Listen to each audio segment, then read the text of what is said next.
자, 2장 1절부터 가겠습니다. 전체 구조를 다시 한번 말씀드리면 로마서는 1장 1절부터 7절까지가 문안 인사 아니면 서두에 해당된다고 볼 수 있고요. 1장 8절부터 17절까지가 가장 중요한 로마서의 그 주제, 이제 방문하고 싶다는 이야기, 인사말도 하고, 그리고는 하나님의 의가 복음에 나타났다고 하는 그 주제에 대한 이야기를 하고, 그리고 나서 인간의 죄에 대한 이야기를 하는데 먼저 이방인에 대한 죄를 얘기하죠. 그게 1장 18절에서 1장 마지막 절까지, 그러니까 32절까지고요. 2장 1절부터 유대인의 죄에 대한 고발을 바울이 하고 있습니다. 이것은 3장 8절까지 돼요. 그리고 3장 9절부터는 전 인류의 죄, 이방인과 유대인을 포괄한 전체 인류의 죄를 얘기하고, 그리고 나서 3장 22절부터 율법 외에 하나님의 의가 나타났다 그러면서 이제 하나님의 의에 대한 이야기, 구원론적인 얘기를 해요.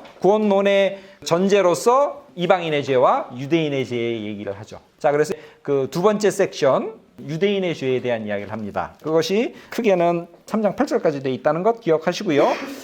자, 2장 1절 제가 읽겠습니다. 그러므로 남을 판단하는 사람아, 누구를 막론하고 내가 핑계하지 못할 것은 남을 판단하는 것으로 내가 너를 정죄함이니 판단하는 내가 같은 일을 행함이니라.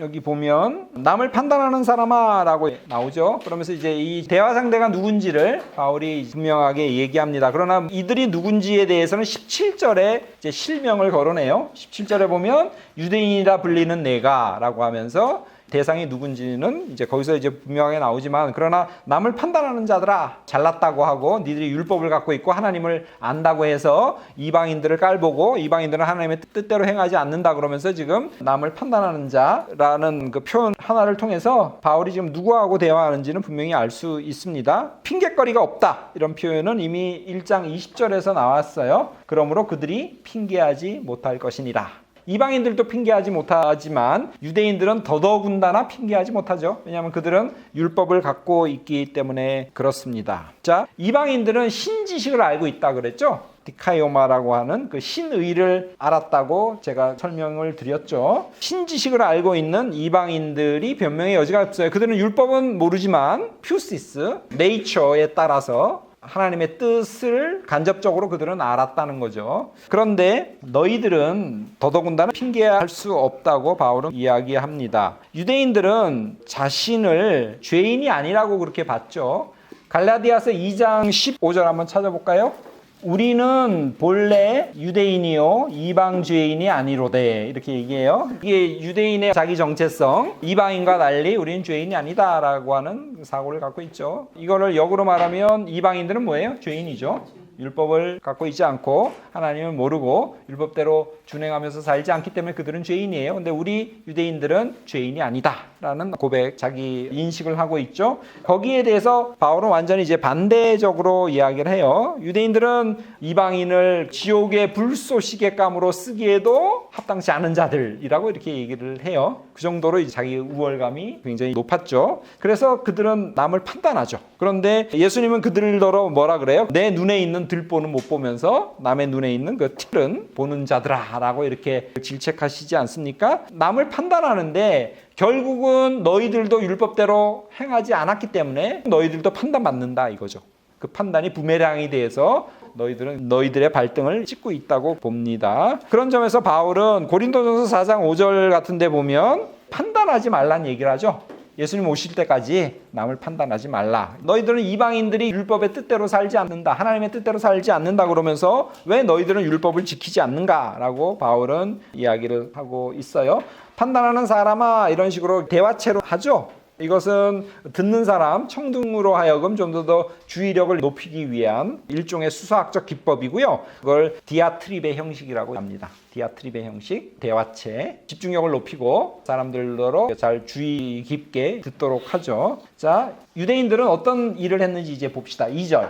이런 일을 행하는 자에게 하나님의 심판이 진리대로 되는 줄 우리가 아노라. 그들이 율법대로 행하지 않았다고 이방인들을 판단했는데, 그런 너희들이 똑같이 율법대로 살고 있지 않다는 거죠. 율법을 제대로 지키지 않고 있다고 바울은 얘기합니다.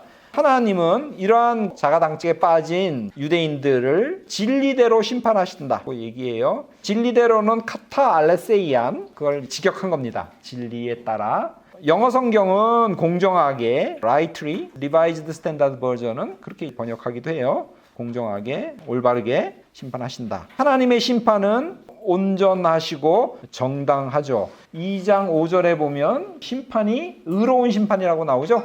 하나님의 심판은 정당하고 공정하고 의롭죠. 그런 하나님의 심판을 너희들이 피하지 못할 거라고 얘기합니다. 3절, 이런 일을 행하는 자를 판단하고도 같은 일을 행하는 사람아, 내가 하나님의 심판을 피할 줄로 생각하느냐. 거의 비슷한 내용이 다시 반복되고 있어요. 남을 비판하면서, 남을 판단하면서 왜 너희들은 또 똑같은 죄를 범하느냐. 그런 자들은 하나님의 심판, 크리만데 심판에서 벗어날 수 없다. 그렇게 이야기를 합니다.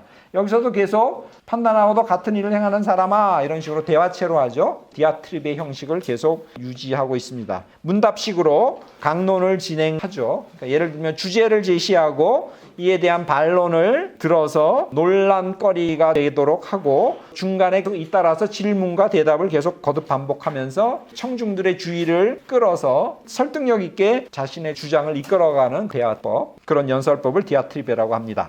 자, 4절. 혹 내가 하나님의 인자하심이 너를 인도하여 회개하게 하심을 알지 못하여 그의 인자하심과 용납하심과 길이 참으심이 풍성함을 멸시하느냐. 하나님의 인자하심, 그리고 용납하심, 길이 참으심의 풍성함을 멸시하느냐라고 물어요. 그러면서 그 하나님의 길이 참으심은, 용납하심은 무엇 때문이다? 너희를 회개케 하려고 그렇게 지금 길이 참는다는 거예요. 하나님이 안 참으셨으면 우리 벌써 다 죽었죠, 그죠? 유대인뿐만 아니라 하나님이 인자하시고 자비하시니까 그래도 우리가 지금 목숨이 살아있는 거지. 진노의 심판의 하나님으로 하나님의 공의로우시니 그것대로 그냥 따면 살아남을 사람이 한 명도 없죠. 바울은 그러한 사실을 유대인들에게 계속 주지시키고 있습니다. 인자하심이라는 말이 앞에서도 나오고 뒤에서도 계속 나오죠, 그죠? 하나님의 인자하심, 그리고 그의 인자하심이라는 말, 상반절, 하반절에 동시에 들어가 있어요. 앞에서는 명사형이고 뒤에서는 형용사형입니다. 바울은 특별히 하나님의 인자하심을 굉장히 많이 강조하고요. 보통 인자하심이라는 말은 자비하심, 여기는 없는데 자비하심이라는 단어하고 쌍을 이루면서 구약에서 굉장히 잘 사용돼요. 자, 언약에 충실하여서 자비를 베푸시는 하나님을 성경에서는 인자하시다, 이런 표현을 씁니다. 두 번째로 용납하신다는 말이 있죠. 용납하심. 아노케라는 단어예요. 이거는 참는다는, 그래서 진노를 뒤로 계속 미룬다는 뜻이 기본적으로 있습니다. 바로 뒤에 나오는 길이 참으심과 굉장히 유사한 표현이에요. 아노케라는 이 단어는 3장 26절에도 나와요. 똑같이. 이 단어는 성경에 별로 잘 사용되지 않는데 3장 26절 한번 볼까요? 3장 26절에 보면 아무리 찾아봐도 용납하시라는 말이 없죠. 그 단어가 어디 있냐면 25절에 있어요. 우리말은 어순이랑 이런 것을 맞추기 위해서 헬라어의 절대로 번역을 못해요. 엔 아노케라고 해서 용납하심이 원어 성경에는 26절 제일 앞에 나오거든요. 우리 성경은 이거를 26절로 뺐다가는 25절하고 이게 연결이 안 되기 때문에 그냥 25절 안에다 집어넣었어요. 그러니까 우리가 왕왕 주석을 볼 때, 주석은 글의 기준이 뭐예요? 원어 성경이거든요. 글에 26절에 나온다고 돼 있는데 한글 성경으로 가서 26절을 아무리 찾아도 없을 때는 당황하지 마시고 원어를 확인해 보세요. 원어는 26절에 나와요. 한글 성경은 뭘로 번역되어 있냐면 25절에 보면 길이 참으신 중에로 번역되어 있어요. 우리가 2장 4절에는 용납하심으로 번역되어 있고 여기서는 길이 참으심으로 번역되어 있어요. 근데 헬라어로는 이게 같은 단어예요. 조금 문제가 되는 건 2장 4절에서 길이 참으심이 뒤에 나오죠. 여기서 길이 참으심이라는 것은 마카로두미아라는 전혀 다른 단어예요. 앞에서 용납하심과 2장 26절에서의 길이 참으심이 같은 단어고 2장 4절에서 길이 참으신다는 말은 마카로두미아라는 전혀 다른 단어라는 거. 한글로 보면 이게 구별이 잘 안 가죠. 근데 사실 아노케하고 마카로두미아하고 거의 비슷한 말이에요. 이럴 때는 다른 한글 성경을 한번 비교해 보시고 아노케를 제대로 살려가지고 2장 4절의 아노케와 3장 26절에 아노케를 제대로 번역했나 한번 확인해 보시고, 아니면 영어 성경도 한번 확인해 보세요. 이렇게 확인해 보면 재밌어요. RSV는 이거를 똑같은 단어로 썼어요. 리바이즈 스탠다드 버전은. 영어 성경, 한글 성경 이런 것들을 한번 이렇게 대조해 보면서 요 아노케가 3장 16절에 나오는 아노케와 같은 단어라면 그래도 같은 영어 단어로 번역해 주는 게 좋죠, 그죠? 그래 혼돈을 맞죠. 우리 한글은 다르게 번역해 버렸습니다.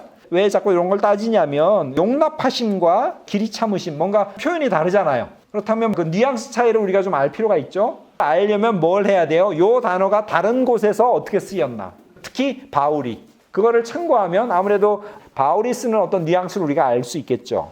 그러면 요 문맥을 좀 더 잘 알 수 있죠. 쉽게 말하면 감도를 높이는 거예요. 감도를. 요 단어의 감도를 높이는 거죠.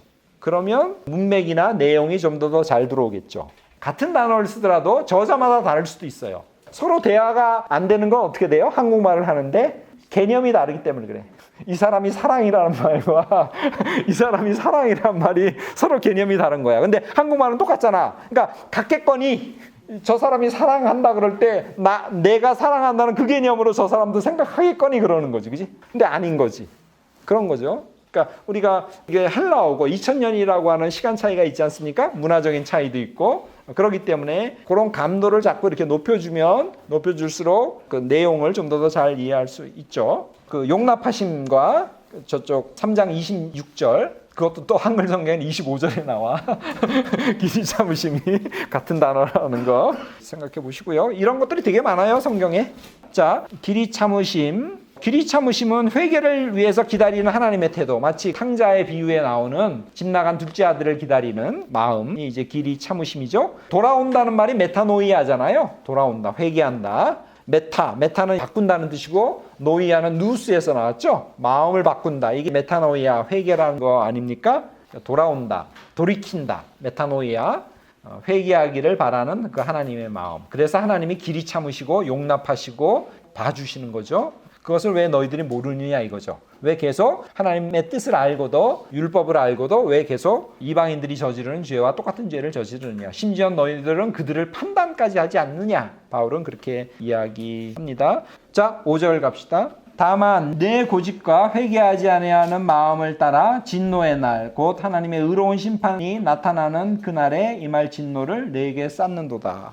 이스라엘의 고집, 완고함이죠. 목이 곧은 자들아 뭐 이렇게 얘기하지 않습니까? 안 바꾸는 거죠, 그죠? 자기 고집대로 제 갈 길을 가죠. 이사야서 53장 6절에 보면 이제 그런 표현이 있습니다. 제 갈 길로. 말 안 듣는 노새처럼 아무리 고삐를 메어가지고 끌어도 말 듣지 않고 이제 뻗팅기는 그런 이스라엘의 어떤 죄에 대해서 고발했는데, 그래서 그들을 목이 곧다 이렇게 표현을 했거든요. 그리고 자기의 갈 길을 갔다. 그럴 때 하나님께서 뭘 준비하셔요? 진노의 심판을 준비하시죠. 진노의 날, 그리고 의로운 심판이라고 얘기합니다. 너희들이 그렇게 계속 죄를 지으면 매를 번다는 말이 있지 않습니까?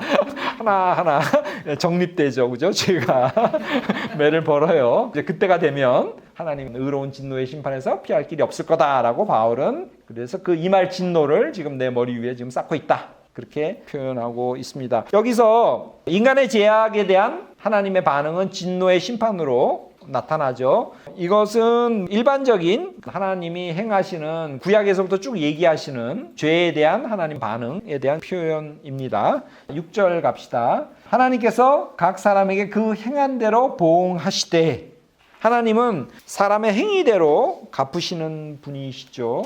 13절에도 비슷한 말이 있습니다. 율법을 행해야지만 의인이다. 그런 표현이 나오죠. 13절에.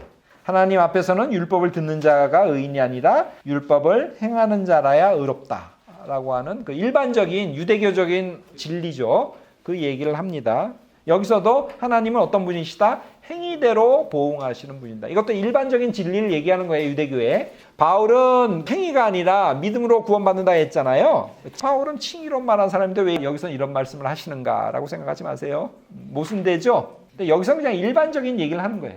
유대교는 착한 일을 하라는 거잖아요. 그런 유대교의 보편적인 진리를 여기서 그냥 얘기하시는 거예요. 자기의 지금 의인론을 얘기하려는 거 아닙니다. 7절 참고 선을 행하여 영광과 존귀와 썩지 아니함을 구하는 자에게는 영생으로 하시고, 하나님께서 각각 선과 악을 행하는 자들에게 어떤 벌과 또 어떤 축복을 내리는지, 상을 내리는지에 대해서 지금 이분법적으로 얘기하고 있습니다. 그래서 먼저 선을 행하는 자들, 참고 선을 행하여 영광과 존귀와 썩지 아니함을 구하는 자에게 영생을 주신다고 얘기하셔요. 참는다는 말이 휘포모네예요. 휘포모네. 휘포라는 말은 어디 아래라는 뜻이에요. 언더라는 뜻이고, 모네라는 말은 모네오, 머물다라는 뜻이에요. 휘포모네는 어디 아래 머물다라는 원어적인 뜻이 있고요. 어려움 가운데서도 흔들리지 않고 말을 만들었어요. 진리 아래 머무는 태도가 휘포모네예요. 인내예요.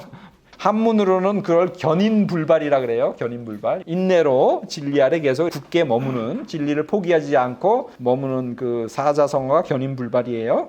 인내라는 게 수동적으로 뭔가를 참는 게 아니에요. 좀 더 적극적으로 진리를 수호하며 진리 아래 계속 머무는 거. 그게 인내예요. 휘포모네. 참는다 그러면 좀 수동적이잖아요. 그죠? 그 다음에 이제 또 적극적으로 선을 행하죠. 그래서 영광과 존귀와 썩지 아니함을 구하는 자. 영광, 존귀, 썩지 아니함. 이것은 궁극적인 구원의 현실과 굉장히 관계가 깊은 표현이라고 합니다. 영광은 한번 말한 것 같은데 하나님의 임재를 뜻할 때, 임재가 나타나실 때 그 광이, 찬란한 빛이 비치잖아요. 그걸 영광이라고 얘기해요. 구약에 그런 표현들이 많습니다. 중간기 문헌에 제가 그래서 거기다 쭉 적어놨죠. 존귀는 구원받는 자가 하나님의 임재를 경험할 때 하나님께 나타내 보이는 존경이 이제 존귀예요. 썩지 아니함은 헬라적인 표현인데 궁극적인 구원의 상태에 대한 표현이라고 합니다. 영광과 존귀는 종종 같이 사용되고요. 인간이 하나님께 드려야 할 것이 바로 영광과 존귀라는 거죠. 그래서 하나님께서는 그 인간이 드리는 영광과 존귀를 기뻐 받으십니다. 그런 자들에게는 하나님이 뭘 선물로 주신다? 영생을 선물로 주신다. 영원한 생명이죠. 영생을 굉장히 강조하는 사람이 요한이죠. 요한복음 3장 16절. 자, 바울도 종종 이 영생이라는 말을 써요. 갈라디아서 6장 8절에 나오고요. 그리스도로 말미암아 하나님과 화해됨으로써 이루어진, 그리고 앞으로 이루게 될 궁극적인 구원의 현실을 영생이라고 말합니다. 선을 향하되 끝까지 참고 견디며 궁극적인 것, 영광과 존귀와 이런 것들을 우리가 추구할 때, 구할 때 우리는 영생이라고 하는 상을 받는다고 바울은 분명하게 얘기하고 있습니다. 8절. 오직 당을 지어 진리를 따르지 아니하고 불의를 따르는 자에게는 진노와 분노로 하시리라. 좀 전에 말했던 부류와 전혀 반대의 부류, 여기서는 이제 악행을 행하는 자들이죠. 악행을 행하는 자들에게 하나님께서 어떻게 대응하시는지에 대한 이야기를 합니다. 당을 지어라는 말, ex erideias인데 뜻이 모호하다고 해요. 로마서의 유대인들에게 당을 짓는다는 게 무슨 말일까? 크게는 두 가지로 지금 의견이 갈립니다. 분쟁한다는 뜻, 그 다음에 이기심, 또 이기적 욕망, 두 가지 뜻이 있는데 저는 그냥 두 가지 뜻을 같이 염두에 두자. 분쟁심과 이기심, 그 두 가지 의미가 담겨 있는 것이 당을 짓는다는 그런 표현으로 그렇게 하고 넘어갑시다. 자, 그 다음에 당을 짓는다는 말과 진리를 따르지 않는다. 분쟁심 또는 이기심에서 비롯되어서 진리에 순종하지 아니하고 불의에 순종하죠. 불의를 따르는 자들, 그들에게는 진노와 분노로 하시라. 진노는 올게라는 헬라어예요. 올게. 이거는 굉장히 종말론적인, 묵시문학적인 하나님의 어떤 심판 개념이 들어가 있어요. 진노의 심판. 분노는 그냥 화가 나는 거예요. 이거는 종말론적인 의미의 뜻은 좀 적어요. 진노라는 것은 종말론적인 의미, 토탈, 총체적인 인류의 죄에 하나님께서 전 우주적으로 심판을 내리시는 거. 마치 요한계시록에 나오는 그런 하나님의 심판, 그런 것들이 진노의 심판이라고 얘기하고요. 그냥 분노는 하나님의 그 분내심, 이제 이런 표현입니다. 진노, 분노, 이건 종종 함께 나오는 표현이고 중복적으로 사용함으로써 하나님의 노하심을 더욱더 강조하고 있습니다. 자, 계속 악을 행하는 자에게 어떻게 하시는지 9절에 언급이 계속됩니다. 악을 행하는 각 사람의 영에는 환난과 곤고가 있으리니 먼저는 유대인에게 그리고 헬라인에게며 라고 말합니다. 계속 부정적인 언급이 나오죠. 악을 행하는 사람의 영이라고 할 때 이게 푸시케라는 단어예요. 영이라고 하는 말. 이것은 히브리어의 네페시에 해당되는 표현이거든요. 그래서 영이라고 할 때 무슨 특별한 뭐가 아니라 네페시도 그렇고요. 그냥 사람이라고 그냥 하면 되겠어요? 심판을 그 사람의 영에게만 내리는 건 아니잖아요. 그리고 여기에 푸뉴마란 뜻도 아니기 때문에 여기서 그냥 그 사람의 영, 푸시케 안스로푸라는 이 단어, 사람의 영이라고 할 때 그냥 그 사람에게 내린다, 이 정도로 이해하시면 될 것 같습니다. 그런 사람에게는 환난과 공고가 있으리라 라고 이렇게 얘기해요. 환난은 외적인 어려움이고 곤고는 내적인 곤궁. 굳이 단어를 풀이하자면 그렇게 되고요. 이 환난과 곤고는 종종 잘 사용되는 표현입니다. 자, 이런 악을 행하는 자들은 유대인뿐만 아니라 헬라인에게도 다 있죠. 그렇기 때문에 먼저는 유대인에게요. 그리고 또 헬라인에게로라 그렇게 얘기해요. 1장 18절부터 이방인의 죄를 얘기했고 그 다음에 2장 1절부터 유대인의 죄를 얘기하지 않습니까? 그래서 악을 행하는 자들은 먼저는 유대인 그리고 또 헬라인에게 이러한 하나님의 심판이 있을 거다라고 얘기해요. 항상 나쁜 것도 유대인 먼저 좋은 것도 유대인 먼저 바오나이가 뭐든지 유대인을 먼저 생각하고 있고요. 이런 표현이 10절에서 또 나옵니다. 먼저는 유대인에게요. 그리고 헬라인에게로라. 자, 10절 선을 행하는 각 사람에게는 영광과 존귀와 평강이 있으리니 먼저는 유대인에게요. 그리고 헬라인에게로라. 좀 전에는 악을 행하는 자들에 대한 이야기를 했죠. 여기서는 이제 선을 행하는 자들, 그러니까 8절에서 각 사람에게 행한 대로 보응하시리라고 하면서 악을 행한 자들, 선을 행하는 자들, 하나님께서 어떻게 하시는지 이제 구체적인 설명이 나옵니다. 영광과 존귀 그리고 평강이란 말은 에이덴의 히브리어로는 샬롬이죠. 평화라는 말하고 똑같죠. 이런 것을 선을 행하는 자들에게 있을 거라고 그렇게 얘기해요. 영광과 존귀는 이미 7절에서 나온 단어입니다. 7절에는 영광과 존귀 다음에 썩지 아니함이 나오잖아요. 여기서는 평강, 평화, 에이렌의 샬롬이라는 그런 뜻이 나오고요. 그런 것을 먼저는 유대인에게요. 또한 헬라인에게 주신다고 얘기하고요.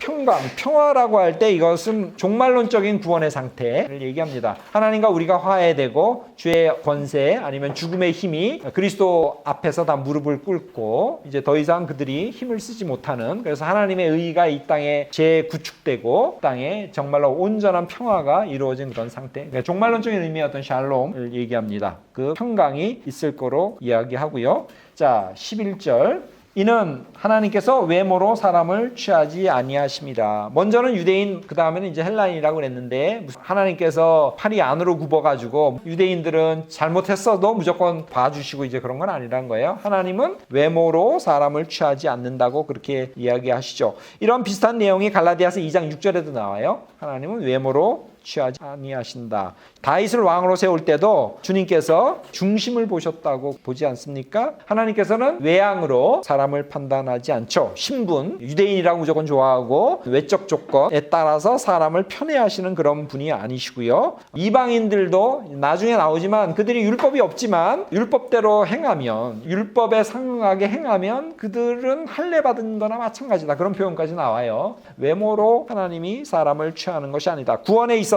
공정하게 하나님께서 모든 것들을 이제 판단하신다고 이야기하죠. 굳이 인용하자면 사도행전 10장 34절에 보면 한번 읽어봅시다. 10장 34절. 베드로가 입을 열어서 하나님은 사람을 외모로 보지 않는다. 이렇게 말씀하시죠. 이거는 지금 고넬료 이방인에게 세례를 주고 최초로 이제 이방인이 구원을 얻지 않습니까? 그것을 베드로가 예루살렘에 올라가서 보고할 때 하나님은 사람을 외모로 취하지 않는다. 이렇게 말씀하시죠.